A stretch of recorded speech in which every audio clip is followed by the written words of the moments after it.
studying to be a judicial magistrate, Yash? I'm Hello? still trying to let that sink in, man. Hi. Am I audible? Yeah, you're audible. So, what made you The gravitate feeling towards of being a judicial magistrate, it's surreal, man. It's surreal. Okay. So, what made you gravitate towards law in the first place?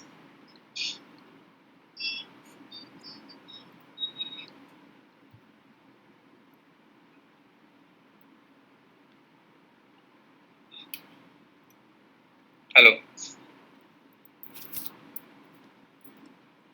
Hello? Can you hear me, Yash? Not audible. Yeah. Now that. Can you hear me now? Hello? Yeah. Yeah. So, I'll move on with my first question. What made you gravitate towards the law in the first place? See, there's a background factor which always plays a huge role. So both my parents are law graduate. My father practices at civil side at Akola District Court. My mother is also law graduate, and the fact that both of them were from the legal background, and also my grandfather was part of the legal profession. The whole scenario, the pressure, or probably the indirect pressure which the family puts on you, was the sole reason why that I initially thought that I should get into the field of law. But later on, when I realized my expertise in the field of science or probably maths, I thought legal field would be the one which is ideal for me. So that brought me to the law school.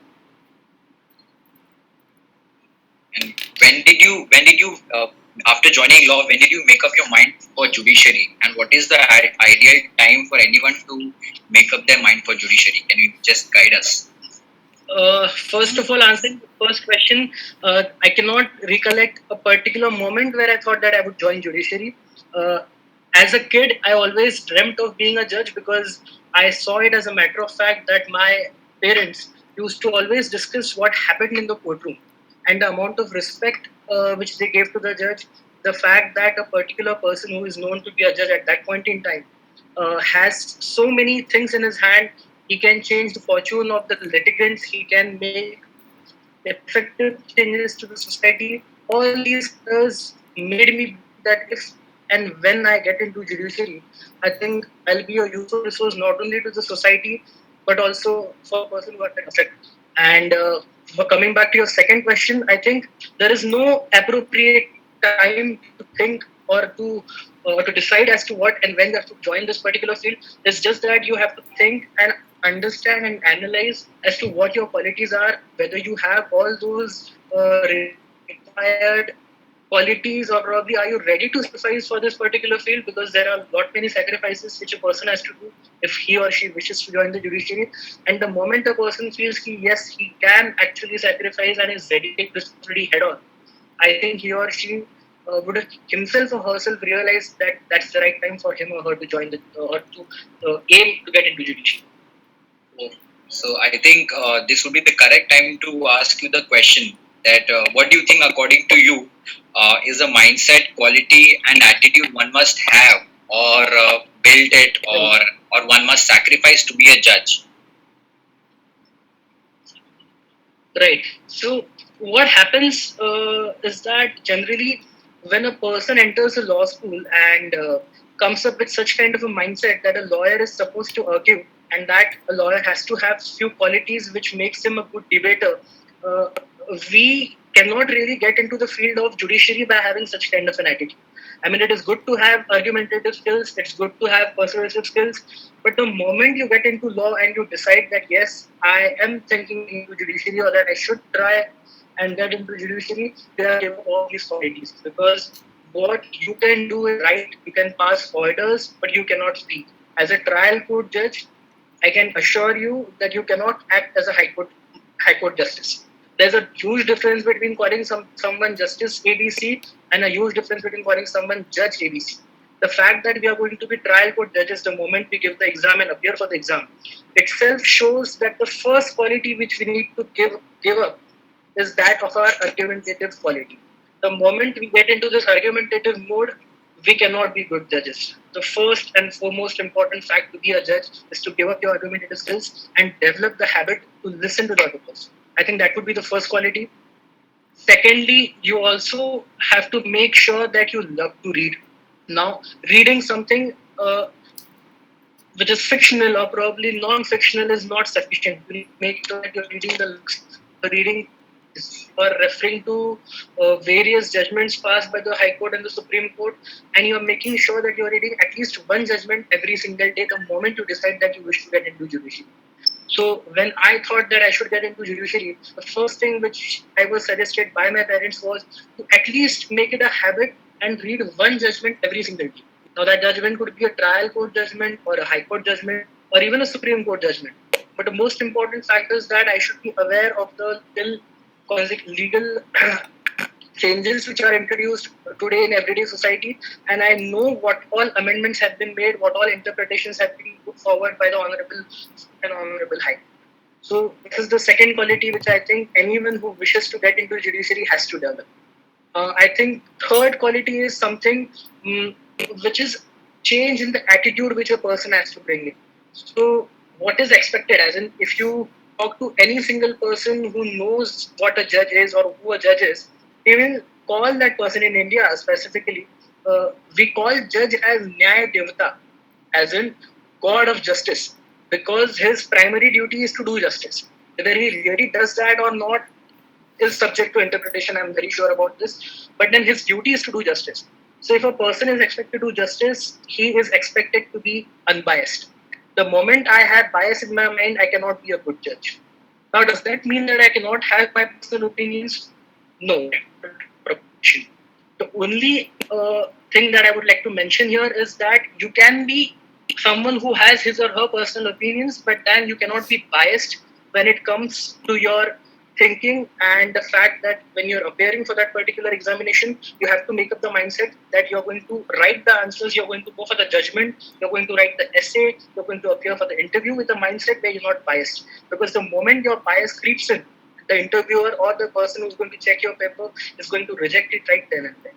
So I think these are a few of the qualities which I would like to specifically mention.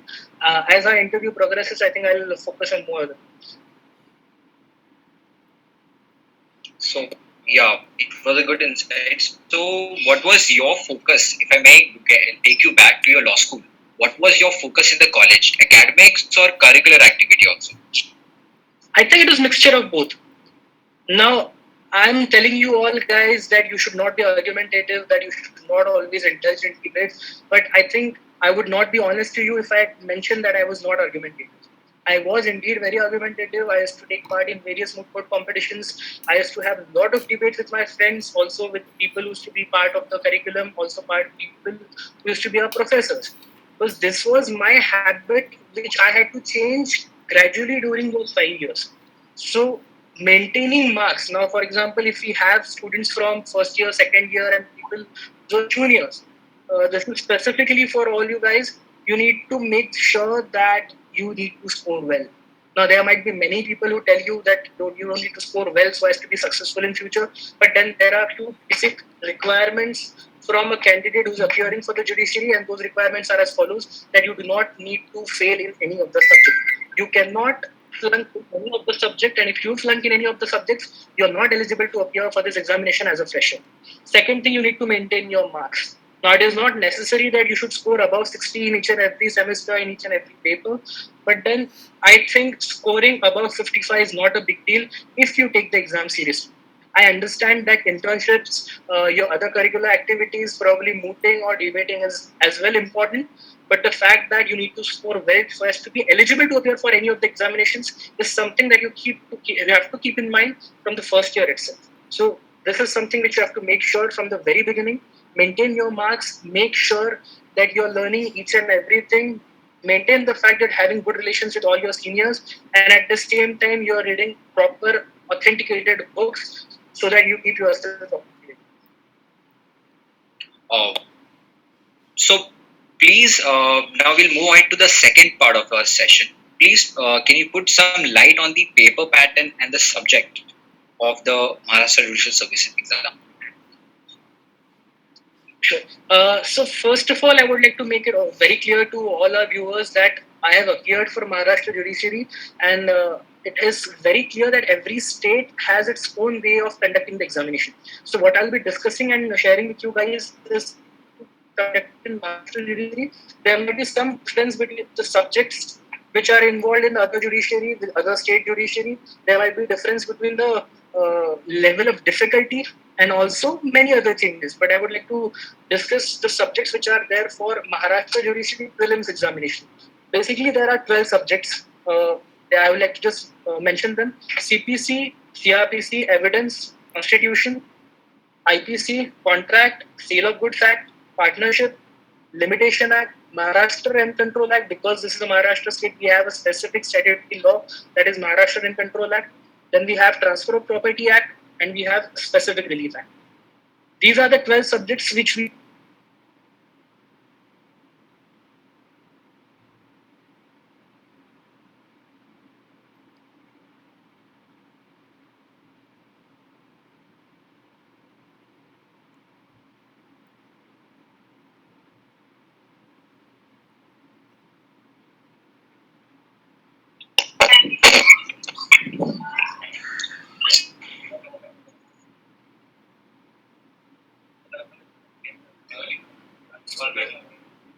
Hello.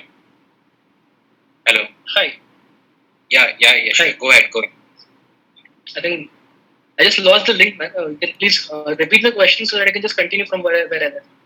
Yeah. So you mentioned that there are 12 subjects, and Right. after 12 subjects, yeah, you can just call Constitution, IPC, Rent Control, and Right. Right. So there are 12 subjects which I've already mentioned. I think the viewers must have already heard what those subjects are, and those subjects are clearly available when you check for the Maharashtra Judiciary. All that I need to mention is about the preparation which is required for the prelims examination under Maharashtra Judiciary. So should I elaborate on this point, or you have some other yes. question? Then next question is, what is your strategy? What was your strategy for prelims? Okay, for prelims, it was necessary for me to cover all the 12 subjects. Now, what happens is that the prelim paper is for 100 marks. So there is no particular categorization as to criminal law subjects or civil law subjects. There's a 100 marks question paper where you will have mixed questions from both civil law as well as from criminal law. Now, what you need to focus on is on the previous past question papers. I think for whichever exams you are appearing, the only pattern which you have to follow is the basic pattern of looking forward, not only for the previous question papers, but also what is not included in those previous question papers. So now, for example, there are A, B, C, D, four types of questions which have already been asked in the prelims examination. I need to make sure that I have knowledge of all those four questions, and with that, the remaining questions which can also be framed is something that I need to focus on. Now, first of all, what I did was that I distributed the marks which are available in every subject, because I know it's a matter of fact that, for example, CPC carries more marks than partnership anytime. So I need to focus on CPC more as compared to partnership. Because if I know that there are 10 marks questions which are going to appear for CPC and only 2 marks question for partnership, it's a useless attempt to focus on partnership instead of CPC. So you have to distribute your focus and your efforts according to the subjects and the weightage those subjects carry. Now, this was my preliminary preparation. I distributed marks. I made sure that I know which subject to focus on. And the moment I was done with this, I read each and every barrack like a novel. Now, you'll be surprised that reading each and every barrack like a novel will that really help me to learn that subject or probably answer each and every question related to that subject. I would say it really does. I mean, reading each and every subject through barrack is the most effective way to clear your prelims. They do not expect any kind of expertise for your preliminary examination. What they wish to check is whether you are taking this exam seriously. This is a screening process for you guys. Your main examination is nothing but your mains. For prelims, what they are going to check is your interest to enter this field. The fact that whether you know basics of law, they not expect you to know each and every intricacies which are involved in every section. They won't expect you to know everything about Article 21 and the interpretation of Article 21. They do not expect you to know each and every aspect of Section 300 of IPC, knowing what murder is all about. They expect you to know that okay, Section 300 is about murder. They expect you to know that Article 21 talks about article right to life. Now, this is the basic expectation which the paper setters have from the candidates. So, while preparing for the prelims, you need to make sure that you have to focus on each and every subject. Make sure that you focus according to the weightage which that subject carries, but you cannot wish, or you cannot manage, or you cannot skip any of the subject, because every subject would be part of your preliminary examination. They are checking your basic knowledge, and you need to have knowledge of each and every subject. One thing, what is the total marks out of which the subjects are divided for prelims? How many? The So subjects, the question is of 100 marks. 100 marks each. No, the whole question paper, as in the prelims examination, you have 100 marks question paper where you have multiple choice questions, and every subject would carry a particular weightage. Now, for example, you might have 10 to 12 marks distributed for CPC, similar for CRPC, probably few less marks for IPC. So this is how the marks are distributed according to the 100 marks question. And how much time is allotted for it? How much time is allotted for it? You are given 2 hours. 2 hours are allotted to complete a 100 marks question. And yes, what was your strategy for mains then? So if that sums up the prelims, then or should we answer them at the end of the session? As per your convenience. So if you want to answer now, you can answer. Then there's one Vibhav Galadekar asked that is there a negative marking? Negative marking, yes. I think I should tell this to all. That might sound a bit immature, but I really missed on the point that I did not know that there's a negative marking in this examination for prelims. So, guys, there is negative marking where 0.25 marks are cut for each wrong answer. So you make sure that you read each and every instruction given by the state commission, so as to be sure that you know every rule and you do not miss out on the opportunity to clear the examination just because you did not know a procedure which was involved in the examination.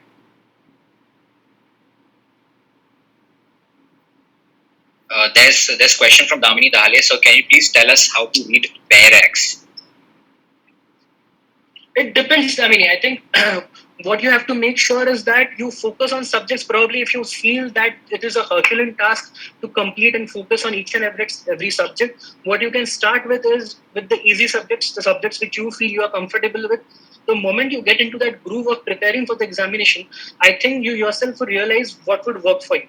Now, I can tell you a way as to how you have to approach reading the bare acts, but I think it's quite a subjective way of studying. I mean, your way of studying might be different as compared to what I prefer to study. So I think it will be something which you have to decide as to how you have to study. But make sure that you start with easy subjects so that you build on your confidence. And once you start doing that, I think you will be on the right track. There's question from Richie Jain as well. I know that there will be a lot of questions, so for now we'll restrict to 2 or 3 questions and we can move ahead to the next part. The question and answer segment has been devoted at the last. Yeah, right. As Akash pointed out, yes. So what we can do is we can move ahead to the next question. Okay, with that being said, the strategy of prelims. Now our viewers would like to know what was your strategy for mains and what are the breaking down of mains. Okay, so for the mains examination, now this is the most interesting part of the whole examination process, because for mains what they check is your knowledge and the fact that whether you know the law, whether you know the intricacies of law, do you have the capacity to interpret the law, because as a judicial magistrate you need to interpret the law, you need to know that there are judgments and citations which have been passed by the Honorable High Court and the Honorable Supreme Court, and whether you are in the position to appreciate. Now, there are 2 kind of people, those who can appear for this exam. So, one is the fresher, as I got selected for this from this examination. I completed my LLM, and while pursuing my LLM, I was appearing for this examination also. And there are people, those who have completed 3 years of practice, or probably more than that. I know people those who have done 10 years of practice and who have appeared for this examination, and even those people have cleared this exam. Now, what is expected from a fresher? I can assure you, that it is not expected that you write each and every case law for every single point that you cover. It is not expected from you to have every section on place. It is not expected from you to write each and every subsection which is involved. I would like to start from the beginning again. So for the mains examination, first of all, what you need to do is categorize the subjects in criminal law and civil law. Passing marks for both the subjects is 50 marks. So for example, if you score above 50 in civil law and if you fail to get that much of marks in your criminal paper, that is of no use because you will going to ultimately you're going to fail. For what you need to make sure is that you score above 50 in both the subjects. Now, can scoring above 50 make sure that you are clearing the examination? The answer is in negative. What you need to do is you have to score above 50 in both the papers and at the same time make sure that you are well within the limits of the cutoff. Now, the moment you start preparing for the mains examination, it is necessary for you to realize as to what your strong subjects are and what your weak subjects are. The moment you realize that, you need to understand, you automatically understand as to which subject you need to focus in and which subject you can keep it for the last moment. Now you cannot afford to miss out on any of the small subjects. Now, I would like to mention, see, for prelims examination, there are a few additional subjects which are not there for the mains examination. For example, there is no constitution, there is no Maharashtra Rent Control Act, and there is no limitation act for your mains examination. Now that reduces your burden a lot, because if you have constitution subject for your mains examination, that altogether adds to the portion which you have to prepare for the mains examination. So you need to make sure that you know which subjects are involved in your mains examination.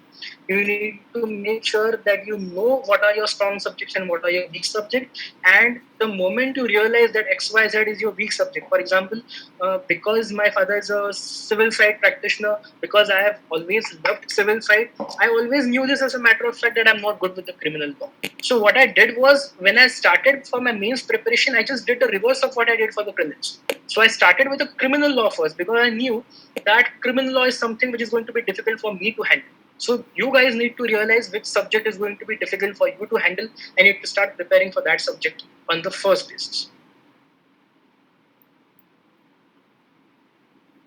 Okay. Yes. So, okay. And what was so? If I may ask you about your time schedule, how many hours did you dedicate towards your preparation on daily basis for prelims as well as for mains? For prelims.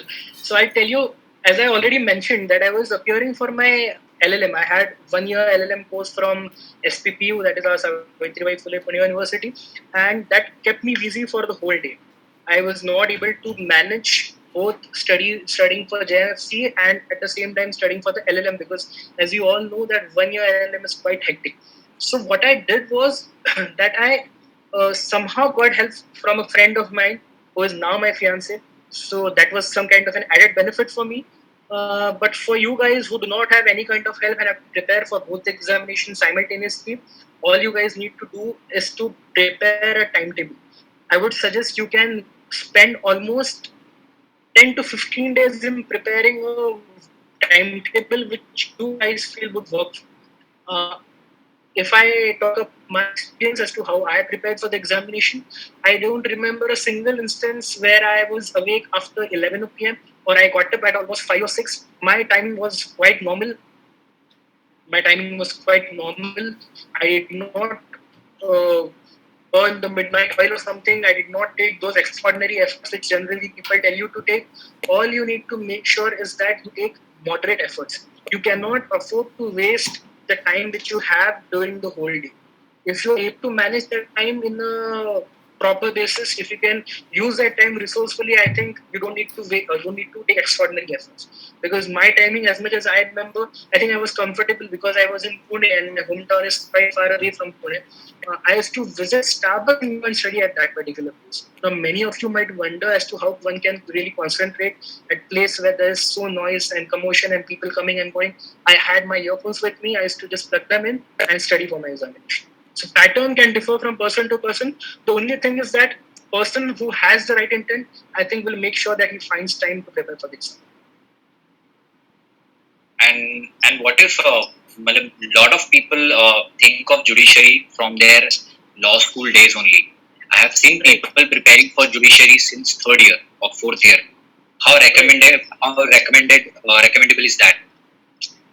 Is it necessary to join any coaching also from Poco when the question came up?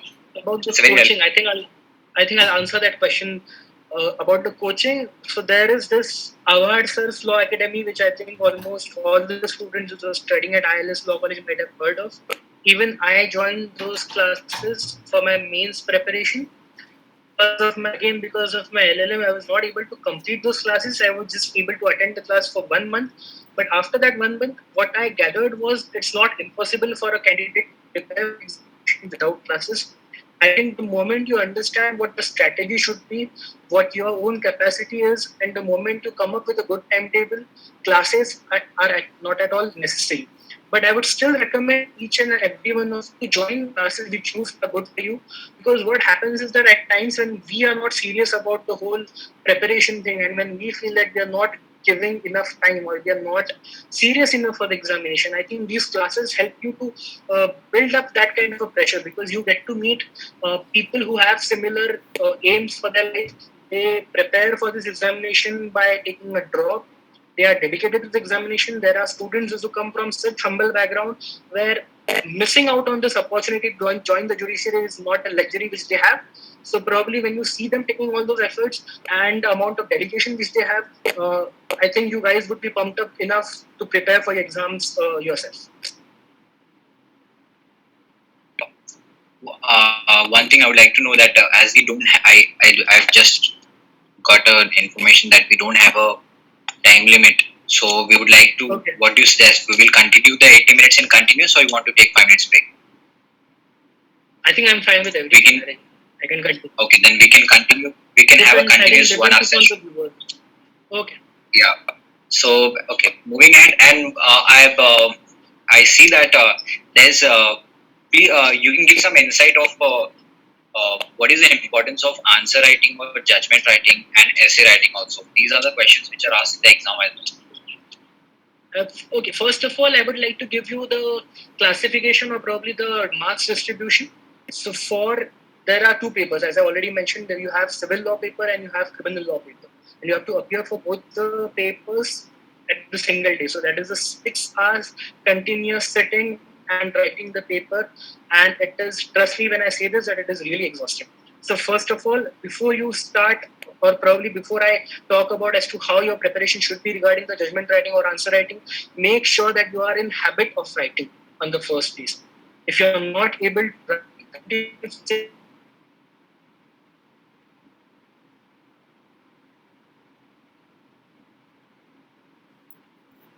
writing, it's impossible in those 6 hours. Now coming back to the preparation as to how the whole paper thing works. So you have 100 marks paper for the civil paper, you have 100 for criminal law paper.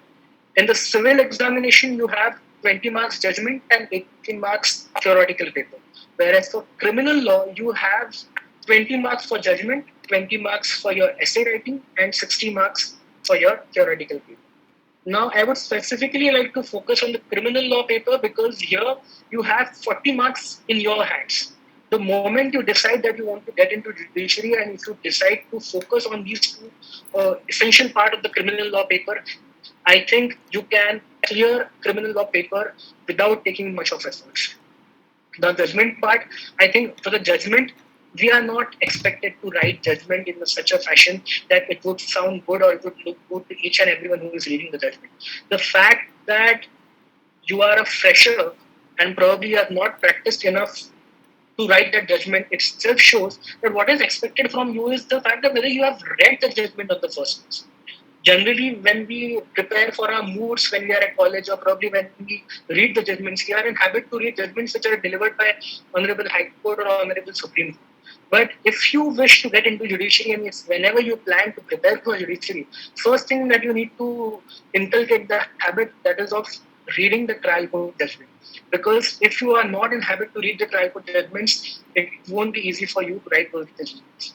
What is expected from an examiner perspective is nothing but a judgment which involves each and every formalities. So if I'm not able to write the resignation well, and if I have a proper reasoning in my judgment, I won't get the sufficient marks. If I don't have the proper order, for example, in the criminal law paper, if I am not So, for example, there is this new thing. I think I'll introduce you guys. This is CNIR number. So after you write the designation of a particular criminal code, under that you have to write the CNIR number, which might not be available in any of the books which you might be referring to, because this is something you'll get to know only when you start reading judgments which are delivered recently. So I would suggest you guys to go visit or probably meet your seniors or at whosoever's office you are interning to ask them so that they can give you few trial court judgments which are delivered currently so that you can go through them and prepare accordingly for the judgments. And I think to sum up regarding the judgments part, I would say make sure that you know the format. Reading is definitely required. Was also definitely required, but most important part to make sure that you know the whole format of your judgment. I think what I can make out is to know how to write a judgment, you must know how to read a judgment. So, what according to you, how do you read a judgment? So, what do you see? What do you see? What do you see when you are given a judgment? How do you read it? no, I think first things first. I think people not able to hear me. Am I not audible enough?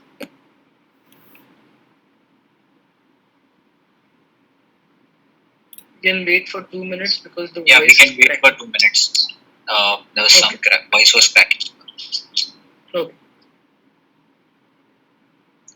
Guys, let us know when we can continue. If you're audible, then say yes in the chat. Yeah, I think that would be helpful.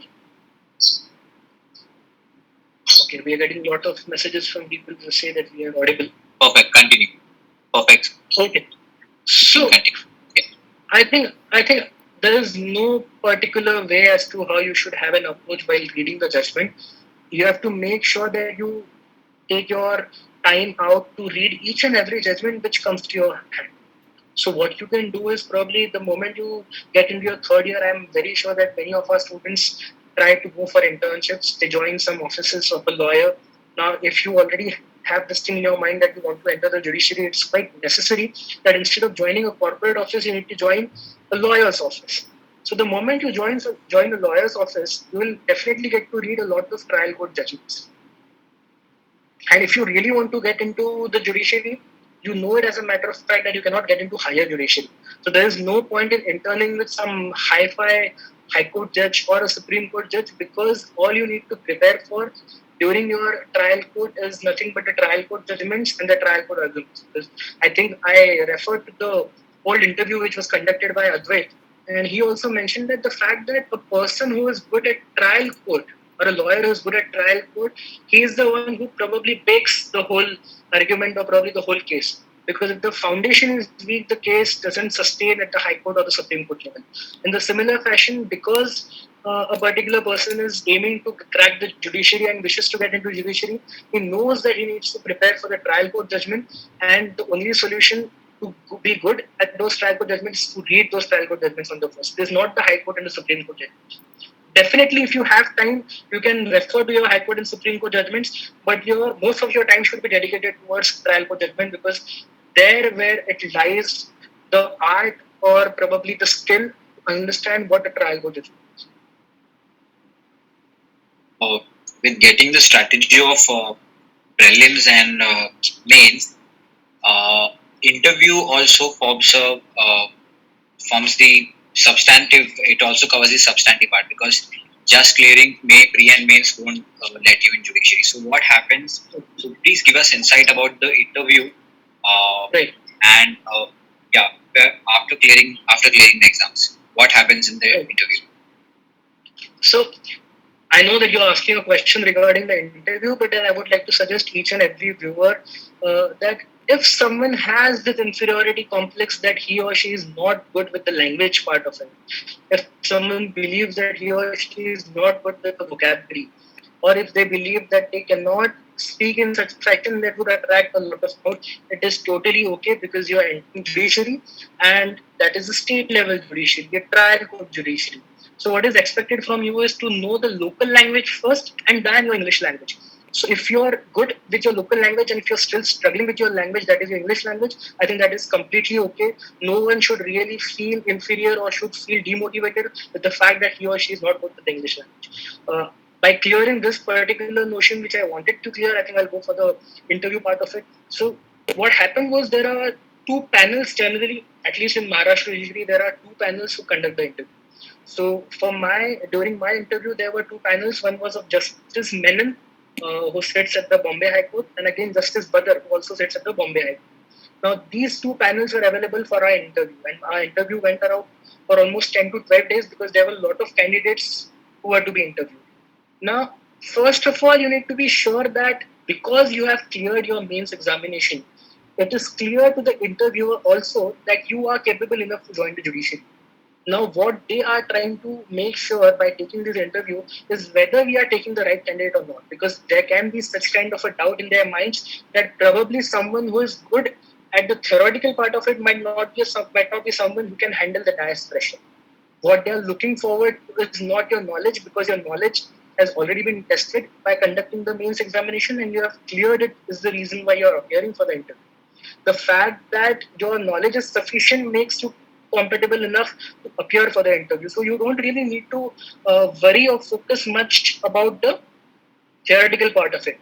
What you need to make sure is that whether you yourself know, as a matter of fact, that you are capable enough to be a judge. The fact that you can handle the whole dais by yourself.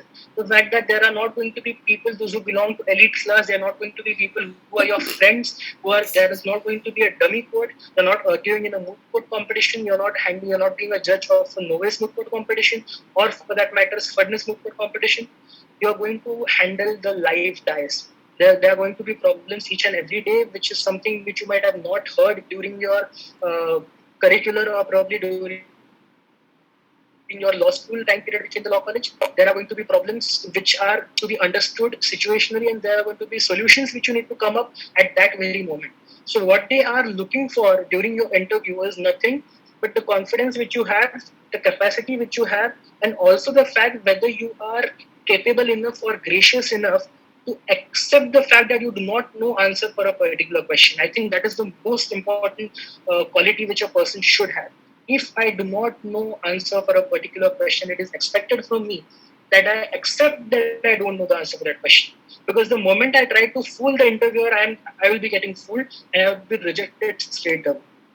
First and foremost important thing, I think, which applies pan India, wherever you go for your interview, it is expected that you honestly accept that you do not know answer for a particular question. Now, can you do this, that you can say no to each and every question? So there are cases which I have heard that out of 10 questions, there were people those who were not able to answer 6 or 7 questions, but they answered the remaining 3 or 4 questions honestly and confidently, and they were selected.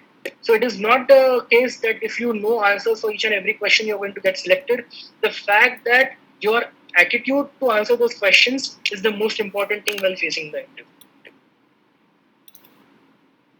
And also, could you also please share your insight as to what were the questions asked during the interview and for how long the interview lasted? Okay, so this is quite subjective, I think. Akash, Vivek, I think this is quite subjective because my interview lasted for hardly 10 minutes. So the moment I entered the interview hall, they tried to calm me down because generally each and every candidate, trust me, howsoever confident you are, the moment you enter that room, you feel the pressure, you feel the heat, because this is not a normal interview or a dummy interview. This is going to decide your future, and that kind of pressure which you already have on you starts to creep in. And even if you are too confident before you enter that hall, you tend to become nervous. So first of all, what they are not going to bombard you with all the questions which they have in their arsenal. They are not going to ask you questions which are procedural, something which is related to the live courtroom sessions. They are going to calm you down. They are going to ask you about your hometown. They are going to ask you the reason why you entered or why you want to enter judiciary, the reason as to why you feel you are the right candidate to appear for this examination or probably to get selected as a judge. So these are the questions which we call as warm-up questions which they are going to ask you. And the moment they feel that now you are comfortable to answer the main part of it, I think they'll start with the main questions. So my interview lasted for just 10 minutes. And luckily for me, what happened was I was able to divert the interview in such a way that all the questions were focused on the Sabrimala judgment. Now, as I already mentioned, that I was pursuing my 1 year LLM. It was in constitutional and administrative law. And luckily, what happened was during this 1 year, my dissertation topic was about Article 25, which is freedom of religion.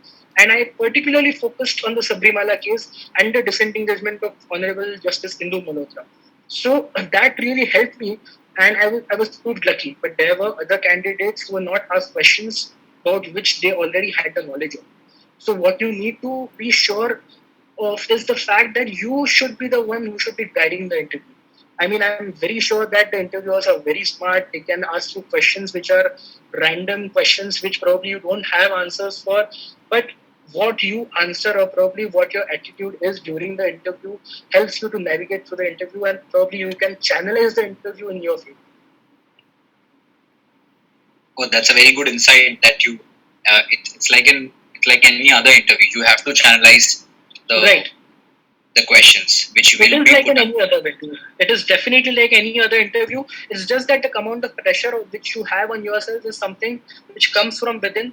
Those judges are completely normal, like any one of us. They are humans. They are going to test you like any other interviewer. So you don't need to worry as to how an interview is different when it comes to judiciary or any other interview which you have faced. So is it safe to presume that judges there as a panelist can also be manipulated? I think that is a attempt. I think that is a futile attempt because you really cannot manipulate the judges. You cannot What you can definitely do is you can guide the interview the way you want it to. As in, if you have that kind of attitude, if you know how to answer a particular question so that the interview gets turned in a way the way you want it to turn, probably you can definitely try that. But the most and foremost thing is you should not fool them. I cannot give them an answer which I feel is not right, because the moment I do that, they'll catch me, and the whole tempo which have already been developed would be lost. Yes, that was on a lighter note though. Sure. Moving ahead to the further questions. Any do's and don'ts which you would like to tell us for the exams and also for the interview? What one should follow? Although you have covered several Right. things, but anything left out as do's and don'ts?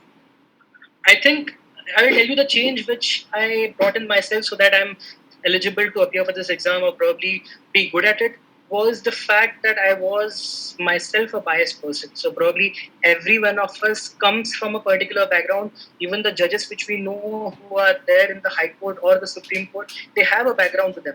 They have their own political ideologies, their own social ideologies. They have beliefs which is quite deeply rooted in their system.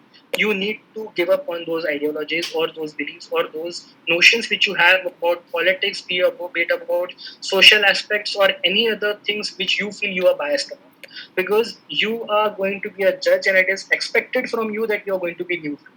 The moment you feel that you are trying to be biased or probably you are indirectly getting biased to a particular political party or a community or a social entity, I don't know, whatever you say, talk about it, the moment you are biased, you are not suitable for this job and you are going to get rejected in the interview itself. You have to make sure that when you're writing an essay, as I already mentioned, for the criminal paper, you have to write a 20 marks essay. Now, for example, the topic for your interview, for your essay writing, is partial removal of Article 370.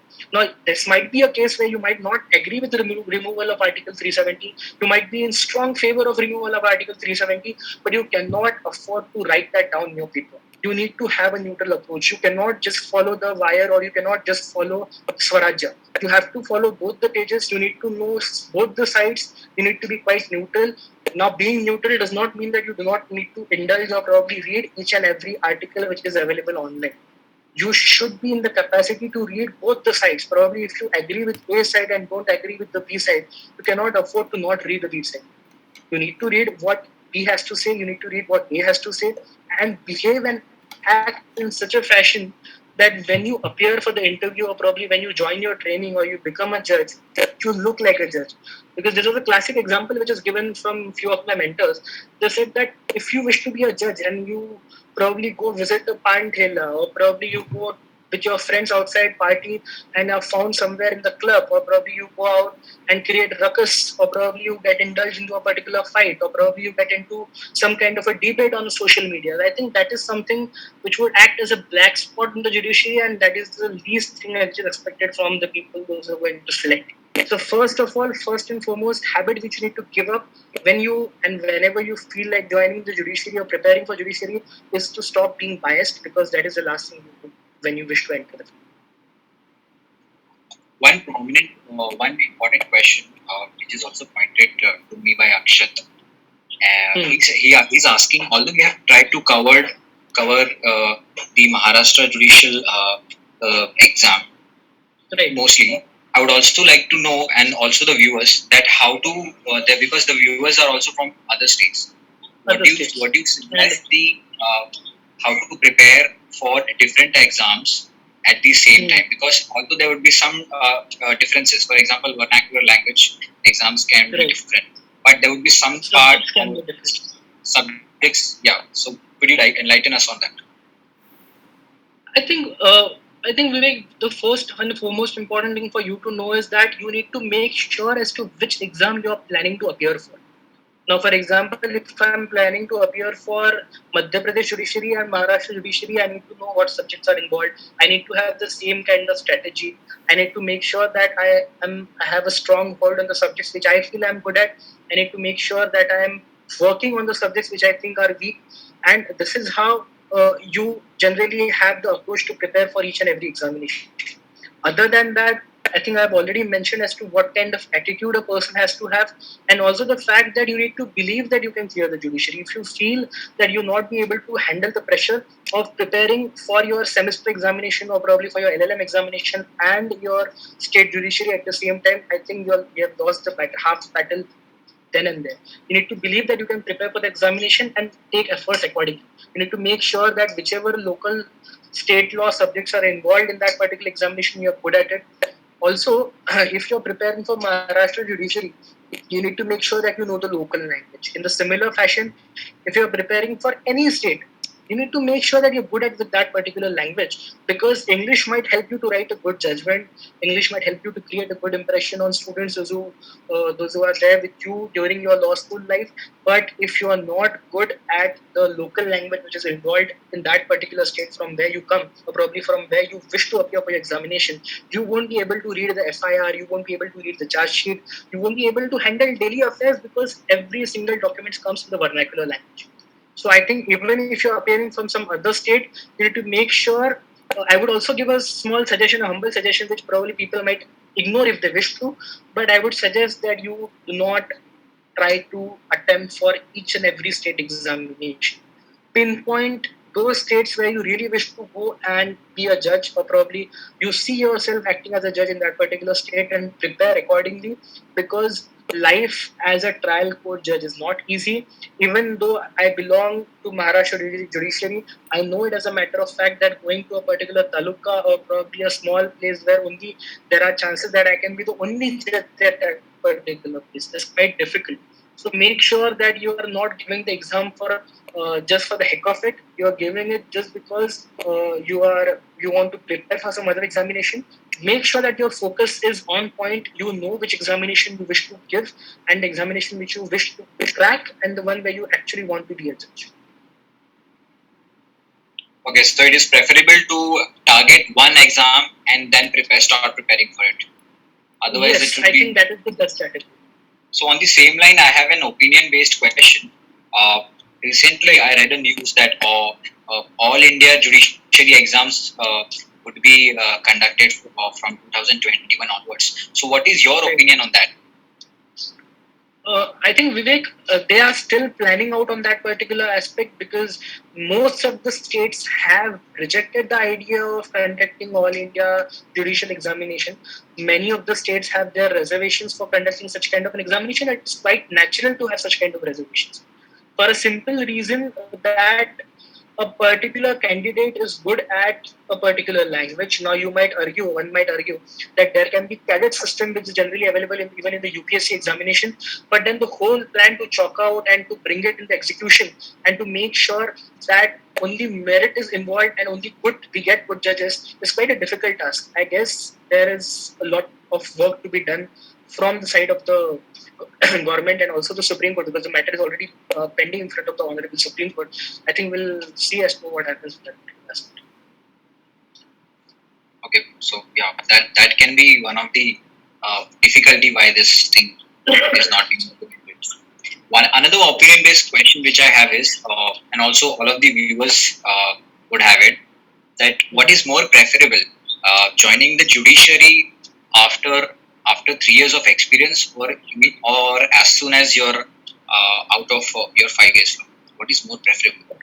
So, to answer that question, first of all, Vivek, we need to understand that to appear as a fresher is not something which is a matter of choice, because I feel that it is matter of luck. I'll tell you how. Because the moment you complete your 5 years law course, it is not necessary that you'll get your degree. So what happened in my case was that I did not really wish to do my LLM, but I had to, because I had to waste the whole year otherwise. Because I couldn't appear for the examination without getting the degree of my 5th year. So I got my 5th year degree, as we all get our 5th year degree almost after 3 months of clearing the examination or 4 months of clearing the examination.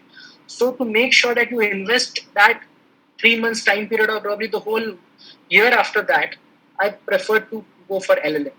Now, the age limit for appearing as a fresher under Maharashtra judiciary is 25 years of age. So what is expected from a fresher is that he should be below 25 years of age. He should have cleared all the subjects in his all 10 semesters. He should have scored above 55% in his final year examination. These are the 3 things which are involved or which are prerequisites to appear for a candidate to appear for this examination. So if you have already completed your 25, you cannot anyway appear as a fresher for this examination. So that altogether makes it necessary for you to practice for 3 years. Now, answering as to what is more preferable, for example, if one has the liberty or the luxury to either choose between appearing as a fresher or a 3-year practitioner, now that depends on the financial capacity of that person, the mental capacity of that person, because financially there might be people those who are not that good to do, and if they don't wait for those 3 years, I think that only harms their morale, or probably that only builds some kind of a pressure on them, which makes it quite difficult for them to prepare after practicing for 3 years. Now, I understand that there are a lot of benefits for practicing for 3 years, because you get to know each and every practical aspect which is involved, to understand as to how you have to appear for bail, what applications you have to fill in, whether if you have to call for a particular witness, what kind of pro forma is available, what kind of form you have to fill up, what kind of application you have to make. These are intricacies of practice which probably even I might not, because I am entering this field as a fresher. What helps me is the fact that there is a handsome salary which they pay. You're going to stay at a district place or probably at a taluka place. So for someone who has some kind of financial problems or probably who wishes to get financially independent at an early stage, he should definitely prepare or probably decide to get into judiciary or prepare for it as a fresher. But if someone who comes from a well-to-do background, or probably if someone feels that he has the liberty or the choice or the patience to wait for 3 years, he or she can definitely wait for 3 years, because that 3 years is going to give him a rich experience as to how you have to prepare or probably what is expected from a trial court judge. So it completely depends upon your financial capacity as well as your mental capacity. Do you think, and also do you think that an LLM candidate gets a preference than the other appearing candidates? No. I would be very short and clear on this particular point. At least in Maharashtra judiciary, you do not get any kind of preference test. The only thing is that when there is a cutoff, probably when someone has scored equal marks. For example, if I have scored 125 marks and the other person has scored 125, and if I have the LLM degree and the other person does not have the degree, I get preferred. I think this is the only benefit which you have if you have completed an LLM. And other than this, what you get is the monetary benefit, because the moment you enter judiciary, you get 3 increments extra as compared to someone who has not completed his LLM. I think other than these two options, you do not really get any benefit from completing your LLM, because ultimately those 12 subjects or probably 10 subjects which you appear for the mains are the ones you have already prepared during your graduation. So I don't think it is necessary for you to have LLM. Okay, perfect. I believe we have tried to touch upon most of the questions, although we cannot uh, dwell deep into it, but we can, uh, although we try to cover it. Just last question before we move on to the question and answer session. Right. Uh, it's a very important question for a law student or for anyone. We have been seeing in the news most of the time that that a lot of cases are pending, clogging of cases. So as a fresher, as a young lawyer who has got into judiciary, what plans or what strategy you as a judge has to remove the clogging cases in the judiciary? I think I'll be biting too much the more that I can bite, because I have not yet entered the field, or I have not yet started my career as a judge. But probably what I have on my mind is this, because that I know that I've seen this profession very clearly, and I have my parents who are working in the court. What I generally observe is the fact that people generally tend to prolong their cases, and a judge has to be uh, aware of all these tactics. A person should know where a particular application for adjournment is genuine and where it is not genuine. A person needs to understand where you have to give the injunction, where you don't have to give the injunction. A person needs to know that you have to deal with the lawyers on everyday basis, and you cannot afford to get into a fight with trial court lawyers, because you are a trial court judge and you are quite uh, junior to all the other judges. There's some kind of pressure on you where you have to manage not only the lawyers but also the employees who are working with you, for you, under you, or probably whichever term you wish to use. So the moment I get a hold of the whole system, or probably I understand as to how the whole clerical work works, or how the clerical department acts, or listens to my suggestions, I think I would be in a condition, or probably better position to answer this question. But for now, the commitment or the reason of the sole purpose as to why I got into judiciary, if I keep that in mind, I think it won't be difficult for me to clear the backlog of the case. But the technical part of it would be doing injustice if I try to tell you. Perfect. As of now, only we can have a rough idea in mind. So although you Right. can have a rough idea, but implementation could happen later. Now Right. we have we'll move on to our Q&A sessions, as everything was whatever came Definitely. to my mind and whatever we had strategized to Right. get out of you. We have tried to Right. get it out, and then Right. I might have left some questions which I will go through the chats, and if anyone who has questions, we can just throw it in the chat, and I'll just put it to Mr. Yash Kane. Okay, from Niyati, I'll take the first question from Niyati. Is that the state judiciary prefer only native language speakers? Niyati, you need to make sure that you know the native language, because at least in Maharashtra judiciary, you have to bring up the certificate from your head of department, or probably from your principal, stating that this particular candidate can read, write, and translate English to Marathi and Marathi to English. So probably if you belong to some other state, or if you're not good with the language, I think you'll have to learn the language, because you can definitely get that certificate from the principal. But once you're not able, or probably if you're not able to deal with the local language, it will get difficult for you to handle the practical cases. And there's one more question from SDA, that do we have to sign any government bond with respect to our service after we clear the exam, or is there As any of now, repercussions if we leave the right. job after? Yeah. Right. As of now, I have not signed any kind of bond, but I do remember that while filling up the form, there was an particular disclaimer where they said that we need to fill up a bond, that we are not going to leave the service within that particular time frame of 2 to 3 years, because definitely they invest a lot of efforts to prepare us for this particular post. And if we are going to leave that post once we are done with the training, I think that would be some kind of a loss for the judiciary itself. So yes, you have to fill the bond, but for as of now, I have not filled any. From Khushbu, is preference given to candidates? Okay, I think we have answered this question, that as a fresher or an okay, then you can still answer it if you want in one line that who is given preference as it is given to an experienced person or to a fresher. No, that is a good question. I think there is no such criteria which is there with the person who is going to sit as an interviewer. They know as a matter of fact that someone who is a fresher is good with the theoretical part. So there are high chances that you will score really well in your theoretical papers, but probably you are not good at the procedural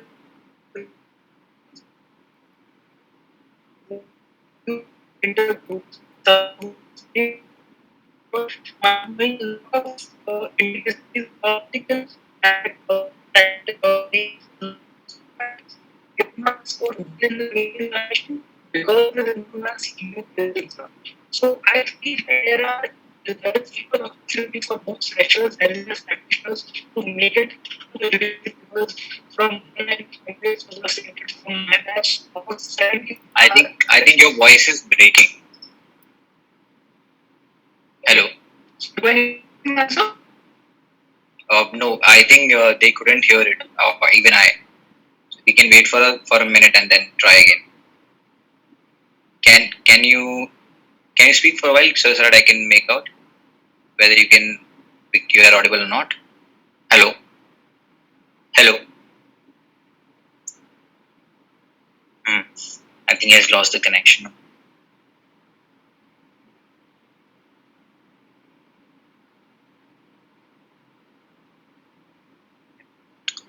Hello. Hello. Yes, you're audible now. So, yes. Go. I would just give a gist of it for what I already said. I think there is equal opportunity for both freshers as well as practitioners to get it through the judiciary or to crack this examination, because out of 190 candidates who are selected for this post right now, almost 70 of them are freshers. So you don't need to worry whether if you are a fresher will get selected or not, because what strong qualities you compared to that of a practitioner is that you're good with the theory part of it, because you've just now completed your graduation and you know the law probably better, as in the provisions better than any of the practitioners because of their focus on the procedural. Perfect. That was a good question from Kushbu. I hope Kushbu's question is answered. Moving ahead, there are same questions asked by most 2 or 3 people. That can you explain about the training program which is conducted after being appointed? So right now your appointment was done around which month? I think we got our result in the month of December. It was in the last week of December, and I am not yet started with my training. The training has not started, and if you so you might not have the exact idea what happens in training, but if you could share it, you can share it. Otherwise, we can go ahead. I can definitely throw some light on this aspect. So, as much as I have heard from my seniors, what happens is that for a fresher, this training goes on for almost a year because we are not experienced enough, or probably we have not seen the life as to how it happens in the actual courtroom. For someone who has practiced for 3 years, they probably get them inducted in the judiciary or probably give them the independent charge almost in 6 or 7 months. But for a fresher, you have to go through the rigorous process of training for almost a year. There is a training institute which is situated in Bhayandar area, which is in Mumbai. They give you nice training. They cover all your stay and food and all the other requirements which you have. You get your full salary, and at the same time, they make sure that they provide you with all the details which are required as a fresher to understand what the procedure is and what the format is for each and every order which your JMFC or a CJJD, that is Civil Junior Division, is expected to pass. And a few questions. I hope that was a good question again. There are a few questions which has been asked by Mr. Nikhil. 3 questions in a row. First question, I hope you have already answered that how much importance is given to a candidate with experience as a practicing advocate or a normal graduate. So it's already answered. Second question is a very good question. What's an average day like as a JMFC? The timetable. How do they manage a professional life, and what sacrifices they have to do? Right. First of all, so it was quite easy for me to appear for the examination because I always knew that if you get selected for this post, be difficult for me to manage my life because I'm anyway not a big extrovert, or probably I'm not someone who likes to mingle out or probably spend my time with lots of friends. So it was quite easy for me. But that's not the case with each and every person. You have to sit together for 8 to 9 hours on your dais. You cannot leave your dais. You have to be there. The only break which you get is at 2 to 2:30, which is the lunch break, which is available for every person. Once the lawyers are gone, you have the remand matters after 2:30, where you have to make sure that you conduct the remand matters peacefully. Probably after that, once at 5 o'clock, you can, if you visit any of the trial courts, will observe this trend that generally lawyers tend to leave by 4:30 or 5. Now you might feel that after 4:30 or 5, a judge or a JMFC has the liberty to leave his dais also, but that's not the case because he has to complete the backlog work which he has. Now, probably if two lawyers have already argued a particular case, there is a time limit which is provided to the judge to pass the judgment or probably give the order in that particular case. And if he or she is not able to do it, that affects the marking system which is in existence in our Indian judicial system. At least I can tell you about the Maharashtra judiciary. You have marking system for every disposal that you make. So, for example, if I clear a particular case and pass a judgment, the case is done from my side, and the moment I do that, I get few credits for doing so. So if I have a lot of backlog and if I'm not someone who is keen to complete the work that is given to me, my track record is getting affected at the same time. So I have to complete that work. I have to come back home. I have to bring with me a lot of bundle of cases so that I'm well prepared for the other day, that is the coming day. And at the same time, I have to make sure that because most of my time is going to be indulged in sitting kind of a work, with a sedentary lifestyle, I have to make sure that I'm taking care of my health. Okay, it's a great insight. I believe, of course, I mean, we wouldn't have known this till date. That there's an internal check also in the judiciary. Yes, there is. There's an internal check. Okay, great. And third question is, what's the growth? What's the scope of growth and internal promotion as a JMFC? And what's the average time one takes to reach the district court or high court? If you could answer. That is a good question. So what happens is that now again that is an added benefit because I think there were a few questions which pointed as to what is better to probably enter the judiciary as a fresher or practice for 3 years and then enter the judiciary. I think when someone enters this field as a fresher, he gets the added benefit. Probably he has 35 to 40 years in his hands for the service so that he has a better scope to get promoted in the judicial services. Now, what happens is if you know that you are appointed as the JMFC and CJJD, which is a joint post, that is Judicial Magistrate First Class and Civil Judge Junior Division. And after a time span of almost 6 to 7 years, you get promoted as a Civil Judge. This is how it goes further. Probably Civil Judge Senior Division, you become Additional District Judge, you become CJM. These are all similar posts at a particular level. And ultimately, you become the District Judge, then the Principal District Judge, and ultimately the High Court. Now, this is quite a thing to achieve, but what you can focus on is the fact to our benefit, or probably for the benefit of the judges, they have internal examinations too. So it is not the case that only someone who has practiced for 10 years appear or probably aim to become a judge. Someone who has entered the legal arena or legal field as a judge at quite an early age. So probably now I'm 24.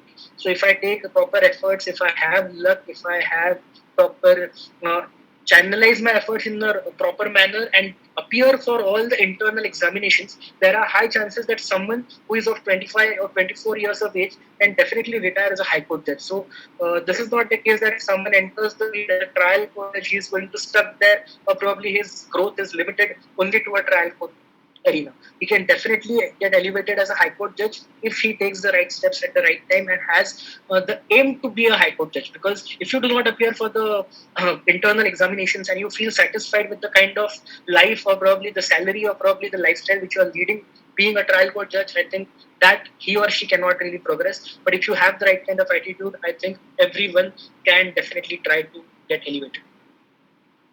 Okay. There's one more question. How many textbooks are enough to differ for a particular subject apart from the Bare Act? No, again, that is quite a subjective term because it depends on the kind of subject which you are dealing with. Now, probably if you're dealing with CRPC and if you don't refer a textbook or a commentary, I think that won't be sufficient. But if you are referring to Contracts Act or probably partnership act or probably sale of goods act. I don't think you need more than one textbook for each and every subject. Therefore, it is quite necessary for you to know as to how strong a particular subject you are at that point in time. Probably if I am good at CPC, there are high chances that provisions exist which are sufficient enough for me to not refer any other commentaries. But if I feel that I'm not good at a particular subject, you should definitely go for better. Moving ahead, Kasturi has a question. Can you tell us about the training of a JMFC? We have encountered this question. Moving ahead, from Hill again, is domicile of a state necessary to appear for that state's exam? I'm not sure about it, but in Maharashtra judiciary, while I filled up the form, I had to submit my domicile certificate. And Niyati also had a question that if suppose I want to appear for Hindi speaking exam for a Hindi speaking states and I'm not resident of that state. So what weightage and does it really affect in the appointment? I doubt I did not understand the question. Can you please repeat it? Yeah, so Neti has a question that if it's a leading it's the same question she had asked previous also. She want to clarify that if I appear for Hindi speaking states and that she is not a resident of that state, so what will happen then? Whether she would get who will get the preference, or does it really affect the appointment? I think I'm not the right person to answer this question because I've never appeared for any other state examination. But as much as I know, there are friends of mine who have appeared for the examination. I've also cleared the examination even after not being part of that particular state. So I think that won't be an issue. Okay, from Soumya Tiwari, there's a question: Does judiciary provides a relaxation for one to pursue LLM after cracking the exam? No, I don't. I haven't come across any of this example or probably this kind of a arrangement where judiciary has given some kind of relaxation for students who wish to appear for LLM. Probably they can appear for long distance courses. I know many of those judges who have appeared for LLM or who have applied for LLM as long distance courses just to get that extra credit. So I think that won't be an issue. But you won't get an extra time. Okay, we are running short of time. For next 5 minutes, we'll take questions and then we can sum up the session. I'll find the questions which are more important, or I'll just pose it to Yash. He can decide. There's one question from Meera that is it easy and convenient to transfer every 3 years, in new code as it is a criteria for a JMFC? Is it so? It is, yeah, the criteria. She rightfully mentioned that there's no criteria per se, but this is a norm which generally all the state judiciaries follow, that they do get transferred almost after every 3 years. And it might happen that if you are posted in a particular district, for example, if you are posted in Pune district, it is not necessary that you will get Shivajinagar court to handle. They might also send you to Pimpri Chinchwad court or probably any other other taluka place which exists in Pune district. So you have to be ready to get transferred after every 3 years. And trust me, I have few of my relatives who are part of the judiciary and working there for almost 10 to 15 years by now, and they have to get transferred. There are pros of entering the judiciary, but at the same time, as you rightfully mentioned, there are too many cons too. I need to make sure or be mentally prepared to get transferred after every 3 years. You get the quarter, you get all the facilities, you get a lot of help from the staff, from the court, you get a lot of allowances, but then ultimately it is you who is getting transferred. And also the demography of, probably for example, Maharashtra, the moment you shift from a particular area, probably if I'm from Vidarbha and I get transferred to Paschim Maharashtra, the whole demography changes, the attitude of people changes, and it is quite a cultural shock for me. But then for our benefit, there is this kind of a system where you can definitely give preferences. So the first posting which I get is something which the judiciary would decide. But from my second posting, what the option that I have is to give 10 preferences, probably 10 districts which I wish to get transferred to, and the court takes them into consideration. Okay, yeah, one last question, and with that we can end the Q&A session. Last question is, what about the pros and cons of the judicial post, and what made you overlook the cons? Okay, so I felt generally what we try to do is we try to weigh both pros and cons in a particular weighing machine, and we decide whether we have the capacity to accept all the cons and probably look at the brighter side. um, the cons, I would like to mention the cons because pros are probably, I think I will mention both. So pros are this: you get a stable income from the very beginning of your career. You get a lot of respect. Thirdly, you can bring in change in lot many lives. You can help the poor, the uneducated, the ones those who are generally socially disturbed, or probably those who are looted by the society, or probably those who are fooled by the society. So there's quite a noble profession. I remember a senior telling me that he would do this job. He would have loved to do this job after knowing what kind of satisfaction he gets after he sits at the dais and gets his work done, even at half the salary which he is getting right now. So that is the kind of satisfaction which you get. Uh, you also get to deal with live examples. Probably I always strived, or probably always thrived on this. I always wanted to deal with something which is live, which is something which is not monotonous. And once you enter the legal arena as a judge, you will get something or the other which you might have not faced in your life before, and it is quite a enriching experience. Now, what cons are? Your job is sedentary. You are not expected to leave your place for 8 hours. Your health gets definitely affected because of such kind of a lifestyle. There are limitations for you to attend social gatherings. So your relations with your relatives or your friends might get affected because you hardly find time to leave your district. Now, for example, if I'm posting in XYZ district, and if there's a wedding which is taking place, or probably a friend of mine is getting married, I do not have the permission to leave that headquarter without taking permission of the principal district judge, that is the PDJ, who is the acting PDJ at that particular state. Now, these are few of the cons which I would like to mention. The transfer, someone has already mentioned, you have to be transferred after every 3 years. Once you have your own family, and the education of your kids might get affected because of the constant transfer, and transfer to such places where there might not be basic amenities like good schools or hospitals, or probably whatever you expect from a proper city. So I think these are the cons, but then you have to decide accordingly the way how much you are ready to adjust and what are your expectations.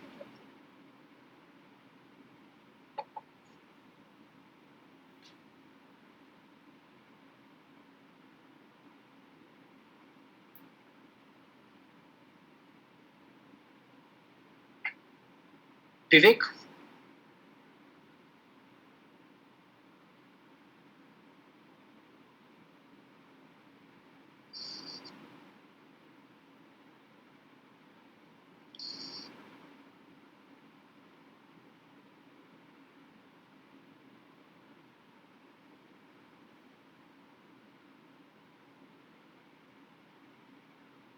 Hello. Hello. Hi. Can you hear me now?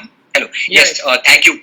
Thank you, sir, for joining us on the platform and supporting us. And thank you, everyone, each and everyone who's on live, for their patience. One last thing we would like to mention from the admin team is that we're launching our names soon. So everyone, please stay tuned and connected in the group. And with that being said, thank you, sir, for joining us on the platform.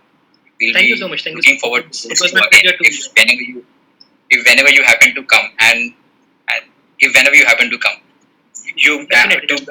and if you happen to be free, we can have another session. Thank you so much, sir. Thank you. No problem. Bye bye.